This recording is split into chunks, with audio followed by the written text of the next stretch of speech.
16वां question करा है कि कुलम्बीय बल को केंद्रीय बल भी कहा जाता है, क्यों? आंसर है कि दो आवेशों के बीच लगाने वाले कुलम्बीय बल की दिशा दोनों आवेशों के केंद्र को मिलाने वाली रेखा की ओर होता है, इसलिए कुलम्बीय बल को केंद्रीय बल भी कहा जाता है।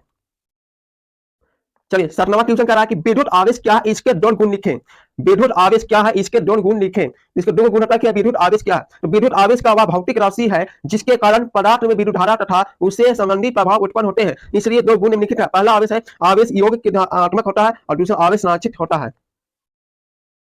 18 क्वेश्चन करा कि ओम के नियम की सीमाएं लिखे। अब ओम के नियम की सीमाएं लिखे तो आंसर में होता है कि उन पदार्थों में ओम के नहीं लगता है जिसमें प्रतिरोध का धारा या विभवांतर पर निर्भर करता है, जैसे में डायोड, गैलियम ऑक्साइड यदि इनका सदुपयोग प्रसिद्ध है।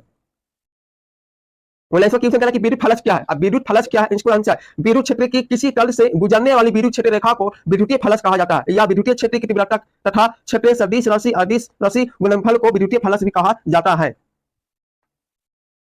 20वां क्वेश्चन करा कि गॉस का प्रमेय को लिखें। और गॉस का प्रमेय को लिखें, विद्युतीय क्षेत्र में बंद कल से होकर गुजरने वाला कुल विद्युतीय फलक का मान तल के अंदर उपस्थित में कुल आवेशों का गुना होता है जहां तक मुख्य स्थान का परिरोधकता होती है। 21वां क्वेश्चन करा कि वायुमंडल में वैद्युत उदासीन नहीं होता है, क्यों? क्योंकि आंसर में वायुमंडल में मुख्यतः नाइट्रोजन तथा ऑक्सीजन गैस होती है एवं इसके अलावा कार्बन डाइऑक्साइड, जलवक्ष, हाइड्रोकार्बन सल्फर के यौगिक तथा घुलकण होते हैं। सूर्य की किरणें इन यौगिक कणों तथा घुलकणों से टकराकर उन्हें आयंत्रित कर देती है, अतः वायुमंडल उदासीन नहीं होता है। 22वां क्वेश्चन करा कि कूलाम के नियम की सीमाओं को लिखे। अब है कि कूलाम के नियम की सीमाओं को लिखे तो उत्तर में विद्युतीय अस्थायी कूलाम के नियम की सीमाएं इस प्रकार की है। पहला होता है यह नियम केवल विद्युत आवेश के लिए ही सही लागू होता है। दूसरा होता है यह नियम सिर्फ स्थिर आवेशों के लागू होता है। तीसरा नियम है यह नियम नाभिकों कणों के नाभिक में अस्थायित्व की व्याख्या नहीं कर पाता है। चौथा है कि कूलाम के नियम 10 के पावर 14 मीटर से कम तथा कुछ किलोमीटर से अधिक दूरिया के लिए मान्य नहीं होता है। अनुगमन वेग से आप क्या समझते हैं? उत्तर में वैद्युत क्षेत्र के प्रवाह से उत्पन्न दृष्टि प्रवाह की दिशा में आवेश का औसत वेग उस अनुगमन वेग कहलाते हैं। माना कि चालक की लंबाई l है तथा अनुप्रस्थ का क्षेत्रफल a है तो चालक आयतन होगा al। यदि चालक एकांत आयतन के स्वतंत्र इलेक्ट्रॉनों की संख्या हो तो पूरे चालक स्वतंत्र इलेक्ट्रॉनों की संख्या कितना और चालक पर आवेश इतना होता है। जी हम जानते हैं कि I बराबर होता है Q/T।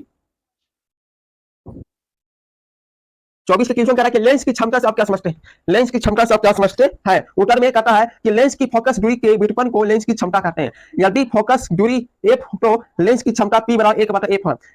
लेंस की क्षमता को ऐसा मात्रक होती है डायोटल। नोट में कहता है कि उल्टा लेंस की क्षमता धनात्मक और अवतल लेंस में ऋणात्मक होती है, क्योंकि उल्टा लेंस की क्षमता में होती है धनात्मक होती है और अवतल लेंस की क्षमता होती है ऋणात्मक होती है। 26वां क्वेश्चन कह रहा है कि आवर्धन क्षमता या कोणीय आवर्धन से आप क्या समझते हैं? इसका परिभाषा सुनिएगा। किसी स्थान पर बने स्थिर प्रतिबिंब द्वारा आंखों पर बने गए दर्शाए कोण बीटा तथा उसके स्थान पर रखी हुई खाली आंखें पर बनाए गए कोण अल्फा के अनुपात को उस यंत्र की आवर्धन क्षमता कहते हैं। एम से द्वारा व्यक्त किया जाता है। एम को बीटा अल्फा इसकी बीमा मात्रक नहीं है। आवर्धन क्षमता को ही यंत्र का कोणीय आवर्धन भी कहते हैं। 27वां कह रहा कि पूर्ण आंतरिक परिवर्तन से आपका क्या अभिप्रेत, इसके लिए क्या क्या प्रतिबिंब आवश्यक है? उत्तर में पूर्ण आंतरिक परिवर्तन की परिभाषा यदि प्रकाश की किरण संघन माध्यम से क्रांतिक कोण से अधिक अपतन कोण पर आकर विरल माध्यम से सीमा पृष्ठ पर टकराती है तो वह परिवर्तन के नियमों का पालन करते हुए संघन माध्यम ही पूर्ण परिवर्तन हो जाती है तो इस क्रिया को पूर्ण आंतरिक परिवर्तन कहते हैं। पहला कहा कि प्रकाश किरणों को सरल माध्यम से विरल माध्यम में जानी चाहिए। अपतन कोण की मान क्रांतिक कोण से अधिक होना चाहिए। 28वां क्वेश्चन का कि आवेश का गुण क्या है, मानी आवेश का गुण क्या है? पहला गुण है कि आवेश का धनात्मक ऋणात्मक दोनों होता है। दूसरा गुण है कि आवेश अदिश राशि है तथा यह संरक्षित होता है, बहुत महत्वपूर्ण प्रश्न है। तीसरा कहा कि आवेश अपने योगितात्मक गुण का पालन करता है। चौथा आवेश वांतिकृत होता है, आवेश अंतर स्थिर नहीं होता है। छठा कहता है आवेश का आवश्यक द्रव्यमान के बिना संभव नहीं है, जबकि द्रव्यमान का आवश्यक आवेश का बिना संभव है। 29वां क्वेश्चन कह कि आवेश का संरक्षण का सिद्धांत क्या है? उत्तर में किसी भी विकलित निकल के अंदर किसी भी प्रक्रिया के द्वारा आवेशों को ना तो उत्पन्न किया जा सकता है ना तो ही नष्ट किया जा सकता है। प्रक्रिया से पहले प्रक्रिया के बाद आवेशों का परिमाण समान होता है, इसीलिए आवेशों के संरक्षण का सिद्धांत कहा जाता है। 30वां क्वेश्चन कह कि विद्युत बल या कूलामी बल को परिभाषित करें। किन्हीं दो आवेशों के बीच लगाने वाले आकर्षण बल या प्रतिकर्षण बल को विद्युतीय बल या कूलामी बल कहा जाता है। नोट में कह रहा कि कूलामी बल को केंद्रीय बल भी कहा जाता है। 31 सवाल में कह रहा है कि कूलाम के नियम की सीमाएं ज्ञात करें। पहला कहता है कि कूलाम के नियम केवल बिंदु आवेश का लिए माना है। दूसरा कह रहा है कि नियम कि कूलाम के नियम केवल स्थित आवेश के लिए मान्य है। तीसरा कहता है कि कूलाम के नियम माध्यम पर निर्भर करता है। चौथा कहता है कि अगर दो आवेशों के बीच की दूरी 10 के पावर 1 से लेकर पावर 5 तक मीटर कम हो तो कूलाम के नियम अपनी वैधता खो देता है। पांचवा कह रहा है कि कूलाम के नियम सार्वत्रिक नहीं होता है। बाकी के क्वेश्चन का कि विद्युतीय क्षेत्र इलेक्ट्रिकल फील्ड क्या है? तो किसी आवश्यक या आवेशों के समुदाय के चारों ओर वह क्षेत्र जहां तक कोई दूसरा आवेश आकर्षण बल या प्रतिकर्षण बल का अनुभव करता है उसे विद्युतीय क्षेत्र कहलाते हैं। 33 का सवाल क्वेश्चन नंबर 33 कह रहा है कि परीक्षण आवेश क्या है?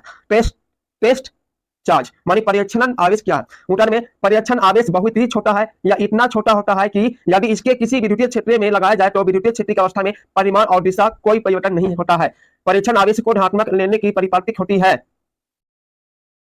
34 क्वेश्चन कह रहा है कि विद्युतीय विभव क्या है? विद्युतीय विभव क्या है? इसका उत्तर में जवाब देना है सर। विद्युतीय क्षेत्र के किसी बिंदु तक इलेक्ट्रॉन ढालने आवेश को अनंत से उस बिंदु तक लाने में किए गए कार्य को बराबर होता है। जैसे माना कि Q आवेश को अनंत से किसी बिंदु तक लाने में W कार्य करना पड़ता है तो उस बिंदु पर विद्युतीय विभव कहलाते हैं। V बराबर होता है W बटा Q मानी विद्युतीय विभव का फॉर्मूला होता है विद्युतीय क्षेत्र आवेश बटा आवेश। 35 क्वेश्चन कह रहा है कि विद्युतीय द्विगुण अगुण क्या है? किसी विद्युतीय द्विगुण या विद्युत विभव के अगुण दोनों आवेशों में से किसी एक आवेश का परिमाण तथा दोनों आवेशों के बीच की दूरी को गुणनफल के बराबर होता है। उसके पी से सूचित किया जाता है। पी बराबर होता है Q और गुणे 2L होता है, दूरी होता है। तो आज के वीडियो यहीं तक है। अगर वीडियो पसंद आए तो लाइक कर देना दोस्तों, कमेंट सब्सक्राइब तो चैनल को सब्सक्राइब कर देना दोस्तों।